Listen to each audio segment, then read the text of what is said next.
It's Tom and Todd's Face Off on WRKO.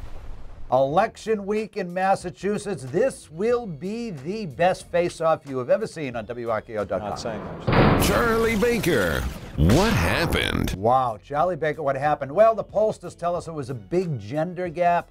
I think what all of us missed, including me, was Deval Patrick's determination and his work ethic and his skill set. His political skill set is the best in the business, bar none. Nobody's as good at selling himself, even in a tough selling environment, as Deval Patrick. Yeah, he's the candidate who has dipped himself deeper than anyone else in the grease.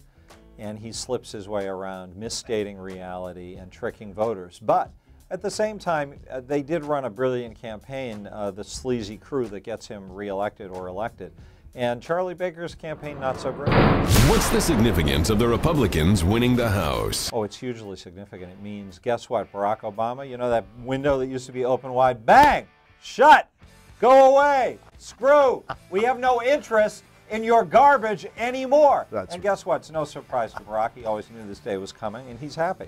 Because he got as much crap passed as he wanted to get passed, and now he's moving on into a, you know, he'll play a lot of golf and ride around in the helicopter now. Todd's right. Screw is the operative word. I borrowed that from Finner. Huge repudiation, huge rebuke to the president. By the way, underneath all this stuff with the Republicans taking the House, look at what they did with capturing state houses. Yes. The governors, what they pick up, 6 or 7? Yeah, several. And that's very important in terms of drawing the next congressional redistricting map.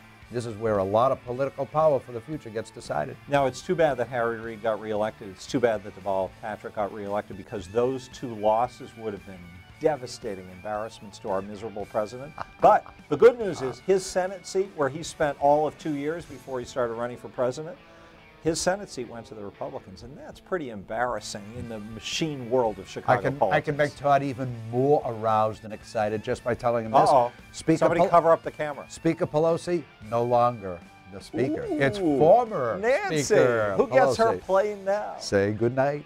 The party's over. Nancy. So, will Obama start moving slightly towards the center or stay way off to the left? Well, this, I suppose, is the $64 million question, maybe $1 trillion question when you're talking about Barack Obama. I think he has to move to the left. If he does, it'll be very grudging.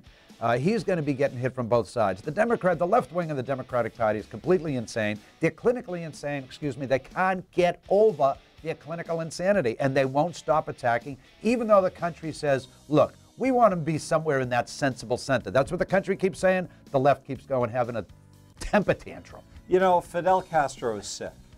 So I don't think he'll move to the center. I think he'll move to Cuba, where they need his kind of leadership and where his philosophy will be simpatico with the system of government. Comrade Barack. That's got a nice ring to it. Was it true? Was that actually the best face-off you've ever seen? I think maybe it was. We'll see you again next week at WRKO.com.